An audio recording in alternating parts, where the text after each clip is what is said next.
이번 시간에는 셋에 대해서 설명하겠습니다. 셋은 순서가 정해져 있지 않고 중복을 허용하지 않는 집합을 의미합니다. 셋을 만들 때는 중괄호를 이용해서 만듭니다. 실제 코드를 작성해 볼까요? 셋은 중괄호를 이용해서 만든다고 했죠. fruit라는 변수에는 이렇게 몇 개의 데이터를 집어넣어 보도록 하겠습니다. 주의 깊게 볼 것은 제가 f를 2개를 집어넣었어요. 타입함수로 fruit를 보면 셋이라고 나오는데요. 실제 fruit를 출력하면은 처음에 입력했을 땐 5개를 입력했지만 출력된 결과는 4개밖에 안 나오죠. 그 이유는 셋은 중복을 허용하지 않기 때문입니다. 뿐만 아니라 입력했을 때의 순서를 그대로 유지하지도 않죠. 즉 순서가 정해져 있지 않다는 뜻입니다.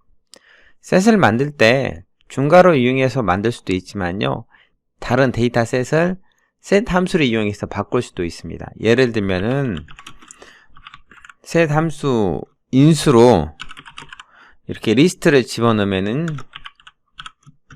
리스트가 셋으로 바뀌게 되고요. 셋 함수 인수로 튜플도 넣을 수 있습니다. 그럼 이 튜플도 셋으로 바뀌게 되죠. 뿐만 아니라 딕셔너리는 키 밸류로 되어 있죠. 예를 들어서 키를 넘버, 그 다음에 밸류를 10이라고 했어요. 이렇게 딕셔너리를 집어넣으면은 딕셔너리 키만 따로 셋에 저장되게 됩니다. 딕셔너리는 집합 연산자를 사용할 수가 있습니다. 예를 들면 s1이라는 변수에 이렇게, 그 다음에 s2라는 변수에 이렇게 있다고 가정해요. s1과 s2 출력해보면 둘 다 셋이죠.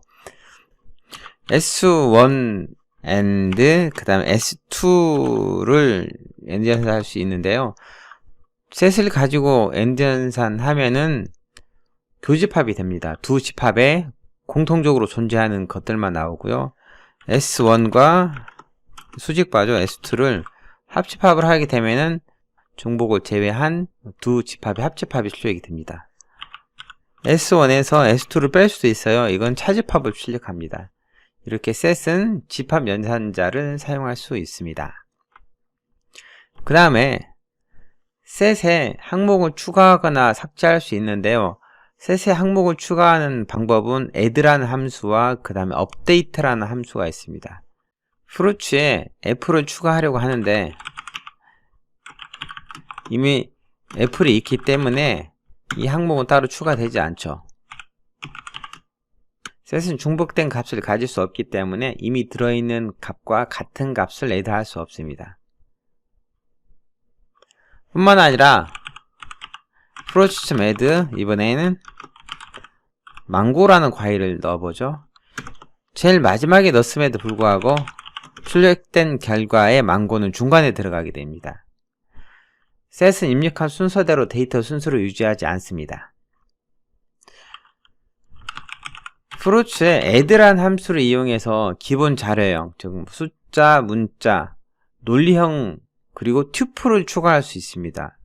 예를 들면 fruit에다가 튜플을 이렇게 추가해보죠.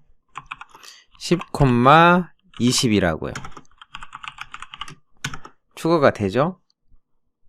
그런데 리스트하고 딕셔너리는 add 함수를 추가할 수 없습니다. fruit에다가 add 하고요. 리스트로 20,30 추가하려고 하면은 저거는 해시어블 타입이 아니니까 추가가 안 된다고 나오고요. fruit.add 이번에는 딕셔너리를 추가해보죠. number, 1 이것도 마찬가지로 add 함수로는 추가되지 않습니다. add 함수로 추가되지 않는 리스트나 딕셔너리 경우에는요, update라는 함수를 이용해서 추가할 수 있습니다. 셋에 1일과 2라는 값이 있다고 가정하고요. 여기에 리스트 데이터를 추가하고 싶으면은 add로는 안 된다고 했죠. update라는 함수를 이용해서 이렇게 추가할 수 있습니다. 물론 리스트에 중복된 값이 있을 경우에 셋에는 하나만 추가된다는 거 알아두시고요. 그 다음 셋 항목을 삭제하는 데 사용하는 건 remove입니다. s1 값이 10과 20이라는 튜플, 그리고 1, 2, false라는 숫자와 논리형, 그 다음에 hello와 abc라는 문자열형이 들어있습니다. 여기에 s1. remove 함수에 1이라고 집어넣어보죠. 1이라고 집어넣으면은 셋에서 1에 해당하는 값을 삭제합니다. s1을 출력하면은 1이 삭제된 거 확인할 수가 있죠. 만약에 s1.remove해서 200이라는 값을 지우려고 하면요, 이럴 때는 s1에 200이라는 값이 없다는 키 에러가 발생합니다. s1에 포함되어 있는 문자열도 삭제할 수가 있죠. 마찬가지로 s1에 포함되어 있는 튜플도 삭제할 수 있습니다. 자, 그러면은 s1에 현재 2와 false와 abc가 있는데 s1에서 remove 0을 집어넣어서 어떤 결과가 발생하는지 보도록 하겠습니다. 0과 false 그리고 1과 true는 같은 값으로 간주가 돼요. 특히 딕셔너리의 키와 셋에서. 그래서 셋에 false가 들어있지만 remove 할 때 0으로 삭제를 하면은 이 false라는 항목이 삭제가 된다는 거 알아두시기 바랍니다. 논리값 false는 0으로, 그 다음에 true는 1로 매핑될 수 있다는 거 중요한 내용입니다. 이번 시간에는 셋에 대해서 알아봤습니다. 감사합니다.